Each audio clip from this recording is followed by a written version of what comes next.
My name is Emily, a 28-year-old woman living at home with my mother and older sister Catherine, who is 2 years my senior.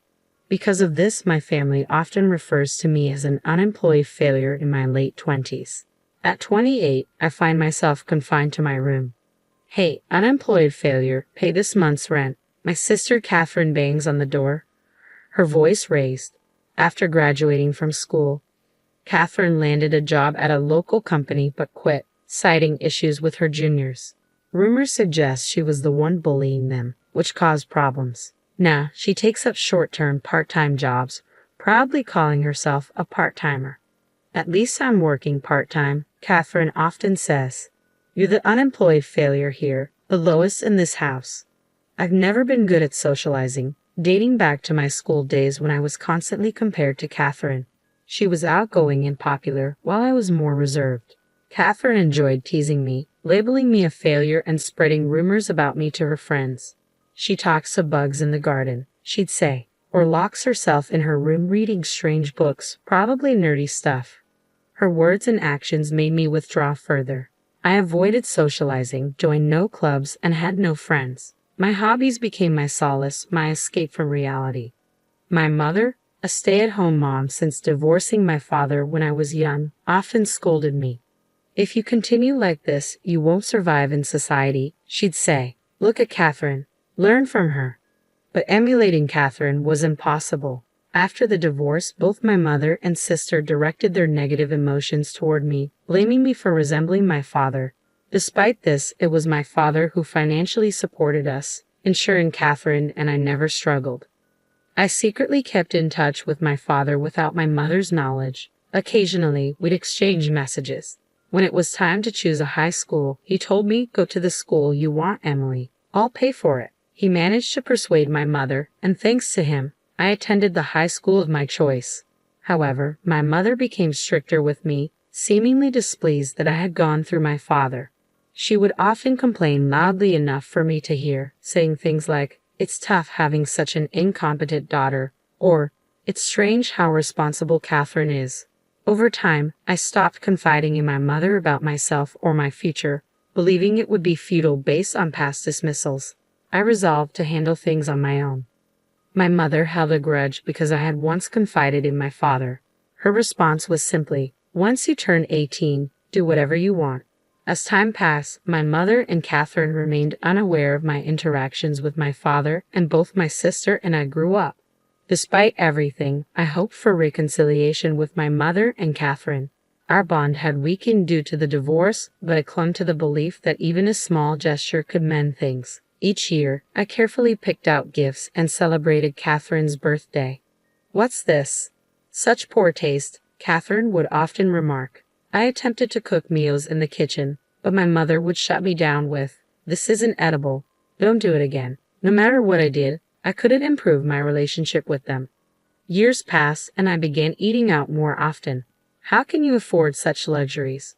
Where are you getting the money?" My mother would scold me. I dodged her questions, simply saying, "I have a part-time job." After turning 22, I began paying rent after my father's financial support ended. Catherine quit her job, leaving both her and my mother with no income.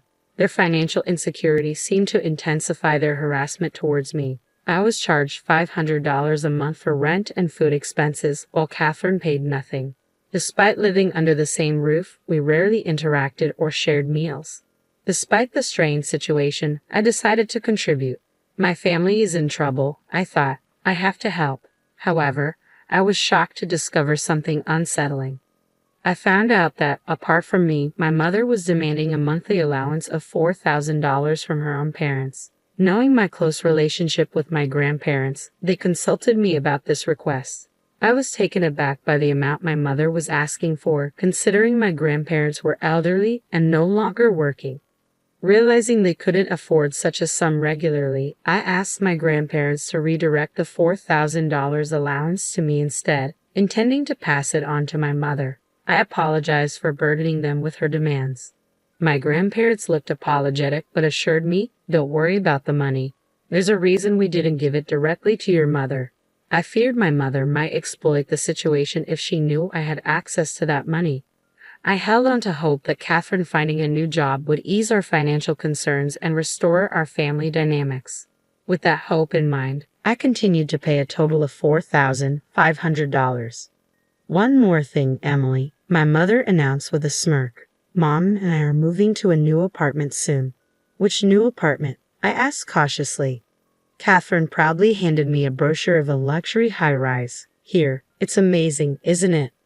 The location, amenities, and view were indeed top-notch, but I couldn't fathom who would pay for it or why they were moving there. After all, Catherine only worked part-time jobs. Lost in thought as I examined the brochure, Catherine remarked, "I might let you live there too." "You? Live there too?" she taunted. "You're unemployed trash who can't do anything without us, right? Well, if you insist, I might consider letting you live there." "What will happen to this house?" I asked.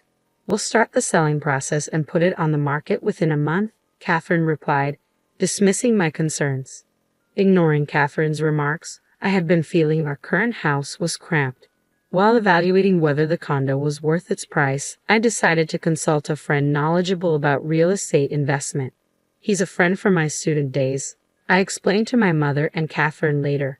His comment was, "I think it's a decent property," and that convinced me. My mother and Catherine exchanged glances, clearly thrilled. It seemed they had always intended for me to foot the bill. "Well then, we need to start the paperwork immediately," my mother said cheerfully. "You, the shut-in, can use this as practice to get out and handle it," Catherine added with a smirk directed at me. Despite their remarks, I had already planned to go ahead with the purchase, so I didn't argue. I immediately contacted the real estate agency, went to their office, and proceeded with the purchase, not just the rent. When I returned home and informed them that I had completed the procedures, both my mother and Catherine cheered loudly. Ignoring their noise, I quickly retreated to my room. A few days before the scheduled moving day, I found a note on the boxes containing my belongings saying, "No need to transport." "What's this about?" I asked my mother and Catherine. They were casually sipping tea, already done with their preparations. Catherine feigned ignorance. "It's your stuff, right?" "Oh, aren't we moving tomorrow?" I questioned. "Only Mom and I are moving to the condo. We've decided to sell this house. You need to leave ASAP. We're leaving you behind because you're bad luck. You can't be unemployed forever. Stand on your own 2 feet," my mother added, making cutting remarks. "I see," I simply replied and returned to my room. On moving day, my mother and Catherine's belongings were swiftly packed and taken out. They were excitedly bragging to the movers, "We're moving to a condo with an amazing night view." Of course, they completely ignored me. I stayed in my room, focused on my work. A few hours later, my phone started ringing incessantly. "Hello?" "Hey, unemployed trash, what's going on?" Catherine's voice pierced through the phone. "They told us the contract isn't set up. Emily, didn't you handle the paperwork? I thought you could at least manage that, you useless piece of junk." The shouting was so loud that I instinctively moved the phone away from my ear. "Well, I did handle the paperwork," I replied calmly. "What do you mean? They told us we aren't the current leaseholders." Catherine's voice grew high-pitched and accusatory. "I did handle it. I did rent it. I bought it, but since only Mom and you were supposed to live there, I sold it." "Sold?" "That's right. The day they told me I couldn't move with them, I sold the apartment. It was a bit of a hassle, but I didn't want to pay for a home that only you would live in."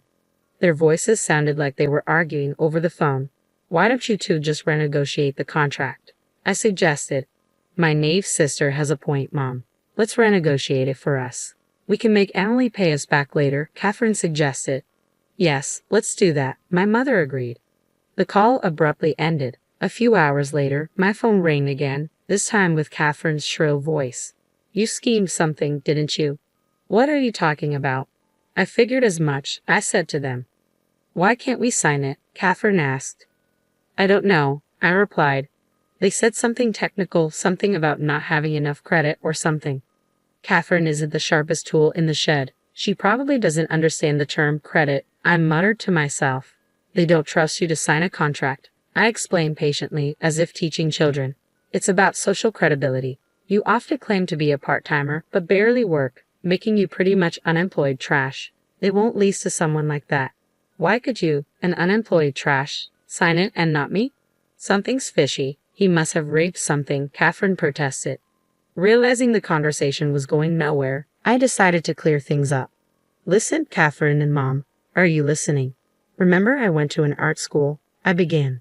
Despite Mom being against it because it was far away, I've always been drawing. I even won a national competition in high school. My achievements were recognized, and I got a scholarship to attend a famous art university. Neither of you knew, did you? I never told you guys. I'm still drawing, using Dad's room for it.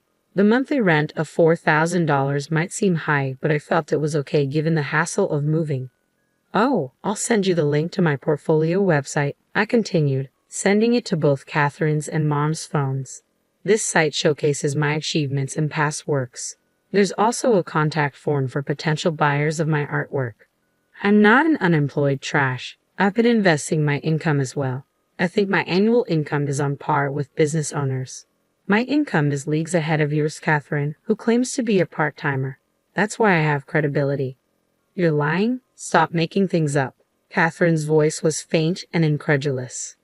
I could faintly hear my mother's voice. I've never been particularly good at interacting with people, but I've always had a keen interest in art and paintings.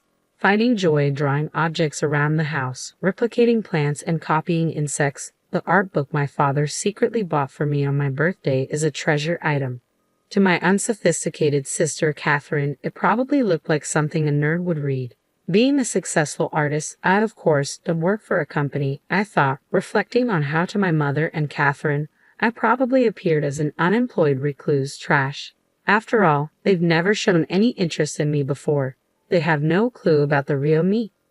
I don't know or care if you're some great person, but I won't forgive you for betraying Mom and me, my mother said. I was even impressed that they could pick a fight at this moment. You're selling the house within this month, right? What? Selling it. That's what you and Catherine decided, right? To kick me out. I could tell over the phone that both my mother and Catherine were speechless. I've already moved, as I told you, to one of the apartments I had invested in. I heard my mother and Catherine starting to panic on the other end, saying things like, "This is bad, we have to cancel the sale." After they removed their belongings, I had another moving company take out the rest. I'm already relaxing in my new place, sipping my coffee, I remarked. Looks like you two might end up homeless. Hope you can cancel the sale in time. How much more will you mock your family to feel satisfied? My mother said. Hearing her say that for the first time, I shouted back in anger. That's my line. I don't expect them to understand how I felt all these years being treated as the lowest in the family.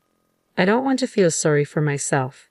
There are so many things I couldn't do because of Catherine, many things I resented her for, but I believe the path I chose was right. Through art, I've made many friends and acquaintances. And then, I'm engaged. I'll be living in my new home with my fiancé, so there's no room for you. Please enjoy living without the newest nuances, I declared and hung up. Are you okay? My husband cautiously asked from behind. He seemed surprised because I rarely raised my voice. Yeah, I'm fine. They're like parasites, so they'll figure things out even without me, I replied. I've given up on my jobless sister in her 30s and my mother in her 40s who's the same. They somehow managed to cancel the sale of the house and moved back in. I lost all reasons and the willingness to pay them rent or the $4,000, so I stopped all financial support. It seems my penniless mother turned to my grandparents again. Emily did something terrible. She's the worst. It's all because of her that we don't have money, she seemed to claim. She probably thought things would work out if she just acted spoiled, as always. However, my grandparents were furious when they heard the whole story from me. Shameless.